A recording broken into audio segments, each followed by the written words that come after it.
Salam Bapak Ibu sekalian, pada saat ini kita mau belajar firman Tuhan.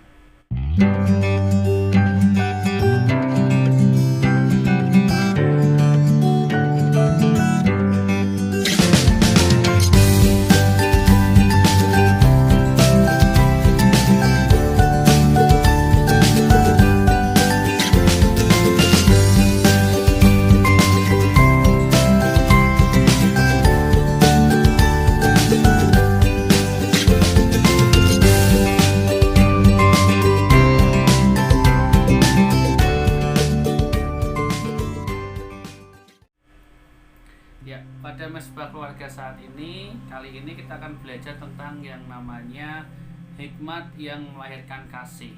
Ya, jadi ini merupakan minggu kelima di materi Komsel dan dialihkan kepada Mesbah Keluarga. Sebelumnya kita akan baca di Roma 5 ayat yang kelima.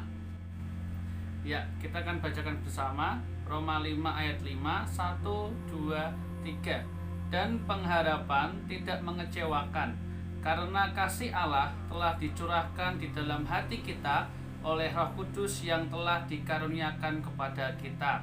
Amin. Ya, di sini kita belajar tentang hikmat yang melahirkan kasih. Hikmat itu seperti apa? Hikmat telah kita belajar beberapa minggu ini bahwa ada yang namanya berita salib. Ya, hikmat itu melahirkan berita salib. Jadi, oleh karena hikmat Allah, Dia membuat dirinya disalibkan untuk menebus kita semua. Itu yang namanya hikmat dalam berita salib. Dan karena berita salib ini adalah bukti nyata dari kasih Allah. Sama seperti manusia pada umumnya memiliki yang namanya teman, ya. Komunitas, kemudian punya namanya teman. Di antara teman begitu banyak, ada teman yang lebih dekat lagi. Teman yang lebih dekat lagi, istimewa, laki-laki dan perempuan, kemudian memiliki hubungan yang lebih khusus lagi, lebih serius lagi. Nah, jadi kita ini di hadapan Tuhan juga seperti itu. Ada yang namanya hubungan yang lebih khusus lagi. Harusnya kita memiliki hubungan seperti itu. Karena apa? Kasih Allah telah dicurahkan. Karena hikmat Tuhan, kasih Allah itu dicurahkan bagi setiap kita. Bagi kita yang menerima kasih Allah, kita akan mengerti begitu besar pengorbanan Tuhan bagi setiap kita. Begitu besar kasih Allah bagi setiap kita. Dan kita tahu bahwa ketika laki-laki dan perempuan memiliki hubungan yang khusus, itu akan lanjut kepada jenjang yang namanya pernikahan. Oleh sebab itu, kita juga diumpamakan sebagai mempelai perempuan di hadapan Tuhan Yesus, yang dikatakan Yesus adalah mempelai laki-laki. Sama seperti kedalaman lautan, ya. Kedalaman laut yang begitu dalam dan luas. Ternyata belum ada satu manusia pun yang bisa menyelidiki semua yang ada di dalam laut ini. Di dunia ini, laut yang begitu luas, ternyata belum banyak manusia yang meneliti semuanya. Oleh karena itu, hal itu juga seperti kita terhadap Tuhan. Tuhan itu hanya penampakannya saja. Kadang kita tahu Tuhan sebagai penyembuh kita, penyelamat atau penolong, hanya sebatas itu. Tetapi kita tidak tahu bahwa sesungguhnya kasih Allah yang begitu besar itu lebih dalam dan lebih luas, lebih lebar, tidak seperti yang kita bayangkan hari-hari ini. Kita sebagai manusia saat ini banyak keterbatasan untuk menyelami kasih Allah yang begitu panjang dan lebarnya.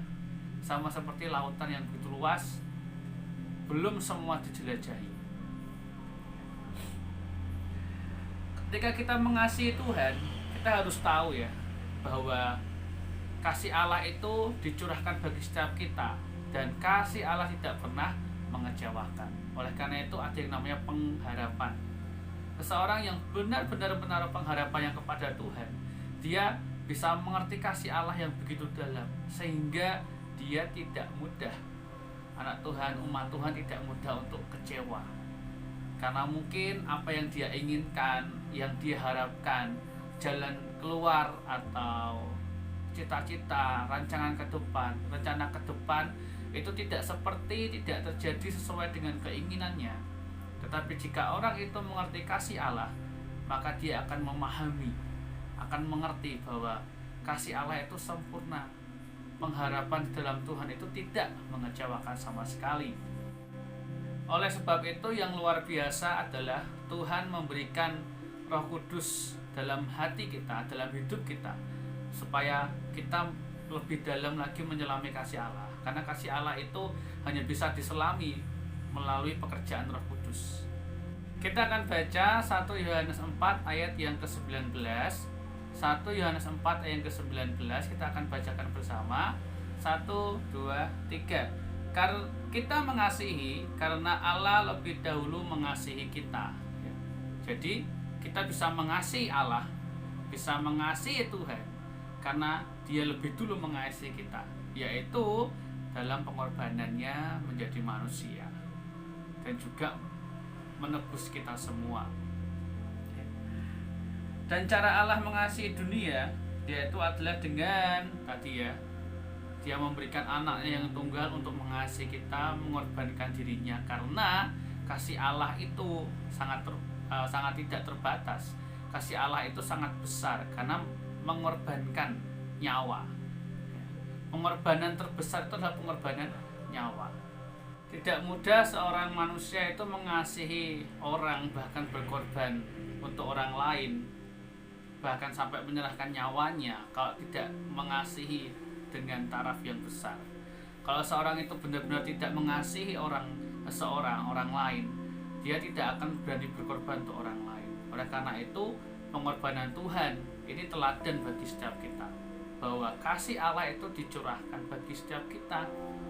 Oleh karena itu, pengharapannya tidak akan mengecewakan kita.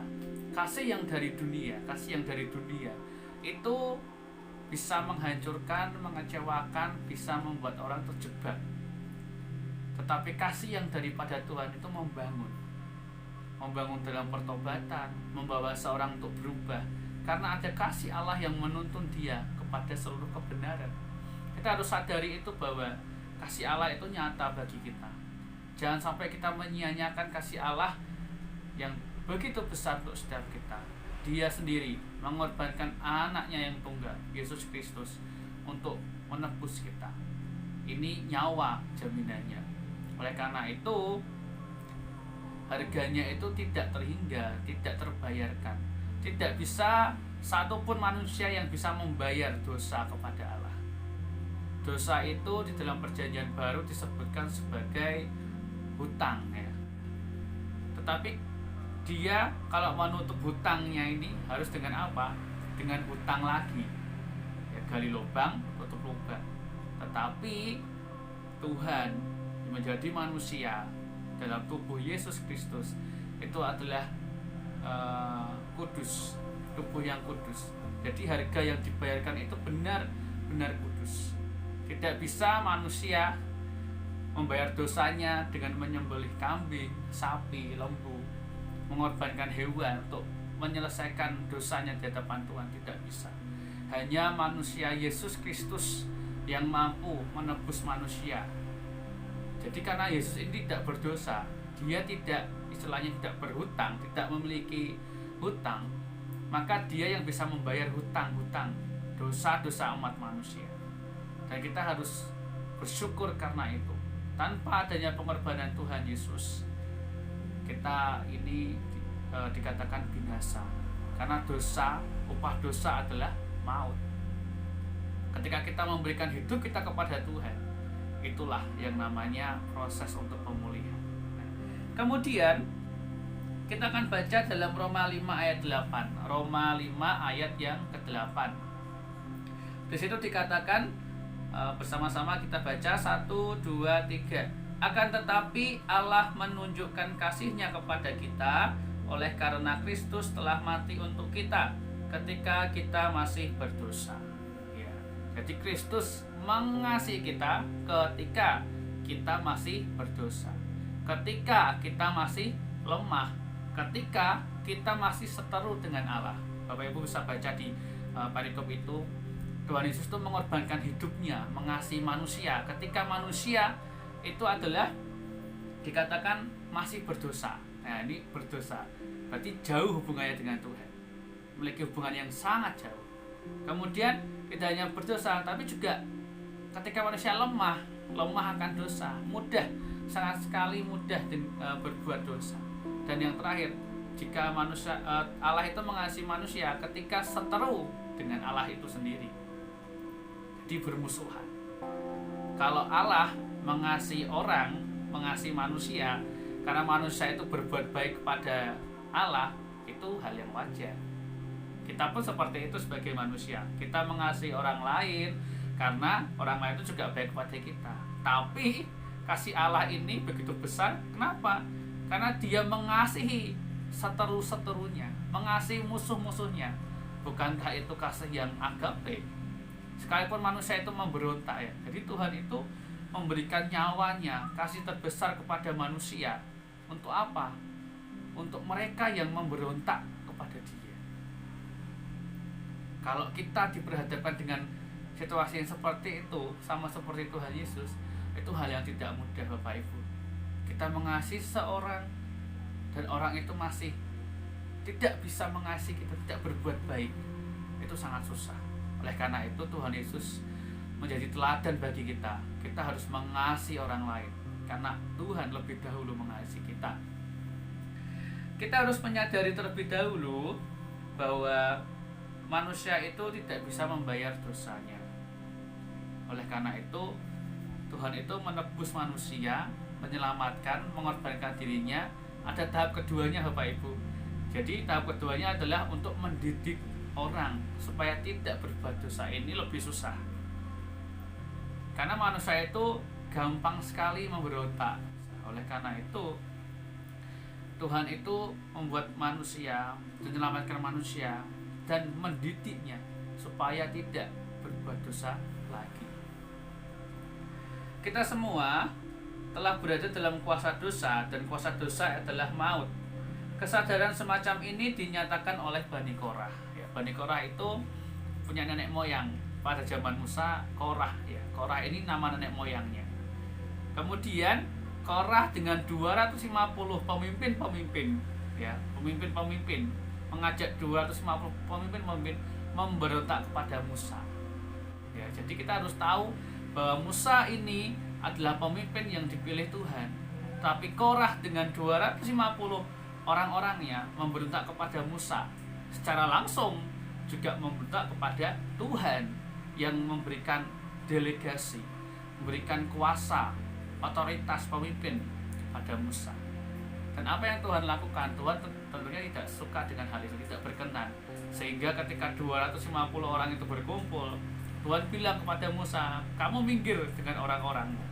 Kemudian Tuhan belah itu bumi, 250 orang bersama Korah itu masuk ke dalam bumi dan ditutup lagi dan dikubur hidup-hidup. Kita harus tahu bahwa karena keturunannya melihat, ya, anak-anak Korah, generasi selanjutnya Korah melihat bahwa nenek moyangnya ini berdosa di hadapan Tuhan, timbullah kesadaran, pertobatan di hadapan Tuhan. Jadi ini yang terpenting dalam hidup kita. Jangan sampai hidup kita ini membawa dosa setiap hari dalam hidup, setiap saat dalam hidup kita. Harus tahu bahwa kasih Tuhan itu bisa membawa kita dalam yang namanya pertobatan. Demikian Bapak Ibu yang bisa saya sampaikan. Mari ketua Mesbah Keluarga bisa memimpin sharing. Yang pertama, apakah Anda memahami dengan baik pengorbanan Tuhan Yesus? Dan yang kedua, sudahkah Anda belajar untuk membalas kasih Allah? Mari disaringkan bagaimana hidup kita, apakah sudah memaknai pengorbanan Tuhan Yesus, dan apakah kita sudah membalas kasih Allah dan dengan cara apa? Ya, demikian, semoga terberkati. Tuhan Yesus memberkati kita semua.